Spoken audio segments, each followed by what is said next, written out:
Joining me today is one of the biggest female stars in All Elite Wrestling. She's a former TBS champion. She's the current Pro Wrestling Eve International champion, and she's the #1 entrant in the Women's Casino Gauntlet at this weekend's All In Texas pay-per-view event. More Than a Woman, Kris Statlander. How are you? I'm doing great. How are you? I'm doing great, but I don't have a title on my arm, so somebody had a really good 4th of July, it seems. Yeah, you know what? I had to leave the country to have a good one, but can't complain.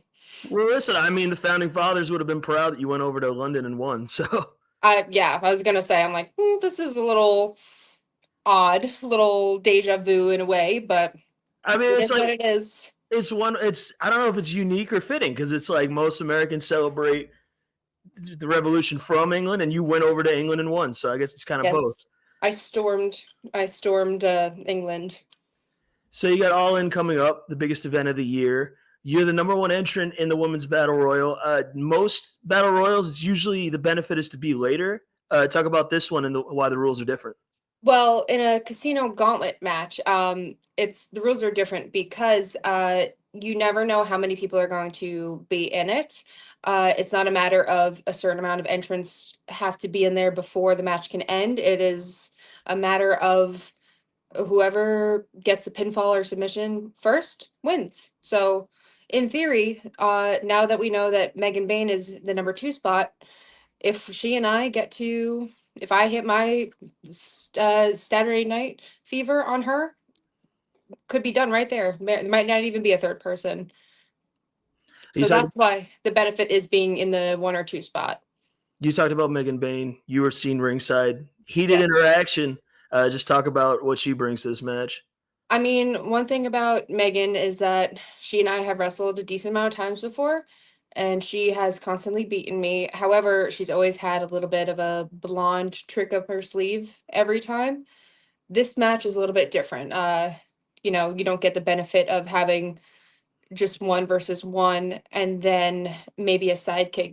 It's every man for themselves, every woman for themselves, and like I said, I've had more experience in a gauntlet before. I was #1 in the first ever women's casino gauntlet as well. So this is something that I'm familiar with, I'm comfortable with, and I'm ready to finally get my comeuppance, if anything. And the winner gets a shot at the gets the #1 contendership for the AEW Women's Championship. Mm-hmm. Toni Storm said, "What a woman," when she ran down the list of possible competitors when she was talking about you and everyone else. And Mercedes Manet tweeted about you after you won your title. What's the outlook going into that match? Potentially, if you win. I mean, I've said this before. I'll say it again. It depends on how I'm feeling on like whoever comes out of that match victorious. If it's Mercedes, I'll be petty and then I'll have a chip on my shoulder because again, she's beaten me twice already. But some people may forget this. I do have a win over Toni Storm. In the qualifier for the #1 spot of the first ever casino gauntlet, it was a triple threat with me, Toni Storm, and Willow Nightingale, and I pinned Toni Storm. So, and I mean, she also seems to have a soft spot for me. Might seem like that might be my more preferred outcome because of those advantages, but I also have worked with Mercedes for a lot. Well, 2 matches, but they were very long matches, so I kind of know her very well, I would say. So I feel like if there were to be a third with her and I, who knows what could happen.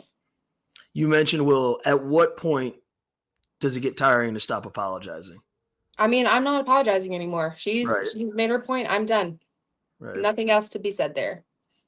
And the Death Riders keep getting involved. Is your mentality with them changing at all, or is it something Moxley said backstage? I mean, I don't think anyone can deny that the advice he gave was some solid standing advice that could be taken by anybody in any context of the world, not just in wrestling, but in any corporate job or anything that you're doing. Nothing defines you. Nothing tells you who you are besides what you do and what you make of it. Not saying that, I am looking up to Moxley and the Death Riders as my mentors now, but I will say it was solid advice. Yuta still is the most annoying person I've ever met in my life, though. Speaking of the best friends group, you've credited Orange Cassidy as one of the most important people in your career. Can you give us an update on his injury status? I mean, unfortunately, he and I weren't on good terms when he got injured because of, other past mistakes I've made, Fair. such as punching him in the face. So I don't really think I am the one to reach out. I don't think right now is the best time to try and make amends for him. I think he needs to continue to focus on healing himself, and then maybe we can go back to healing a friendship. But I will say I hope he's doing great on his recovery, and I hope to see him back soon. A lot of people have credited the change in the women's division over the last year or two. You wrestled it all in last year. What's the difference between AEW's women's division in 2025 and 2024?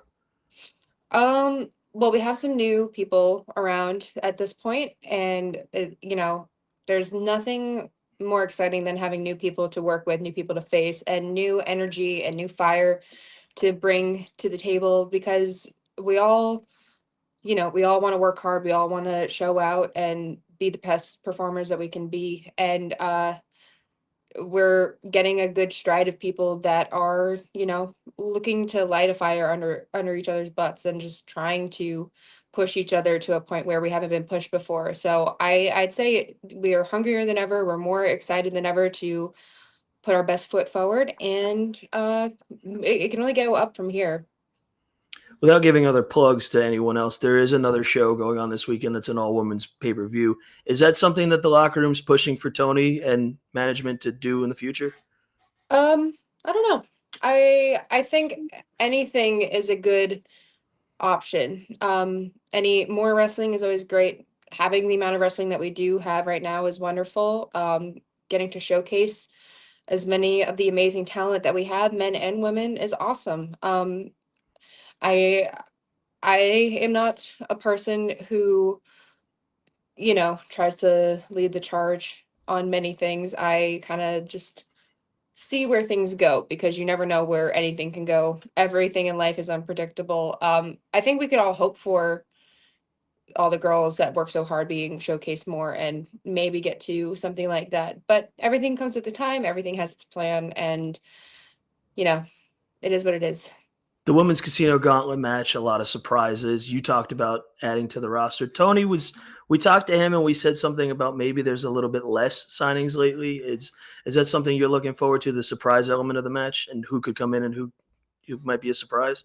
No, I'm looking to end the match as soon as possible. That's fair. I'm looking to win it and be done before a third even gets out there. So that's fair. That's why I won the number one spot. I don't care who else is in it. I'm trying to be done and win.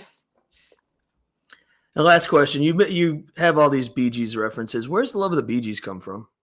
I just thought it was something that was not expected to be related to wrestling in any way. Right. It's also like when More Than a Woman would play for my entrance. It was just something that it got everyone singing and put everyone in a good mood and made people happy. And it was just like a very like community feel that we were all in it together. So I was just like, oh, it's just a fun thing to reference, easy to make references out of. And when my name is, Statlander, Saturday, I don't know. It just worked well. It flowed well. You just got to find things where you can take them. It's very punny. Yes, and I enjoy a good pun. Call me Kris Stat on social media, Kris Statlander. She will be the number one entrant in the women's casino gauntlet match this weekend, Saturday at Globe Life Stadium, all in Texas. Kris, thank you for taking the time. Thank you for having me.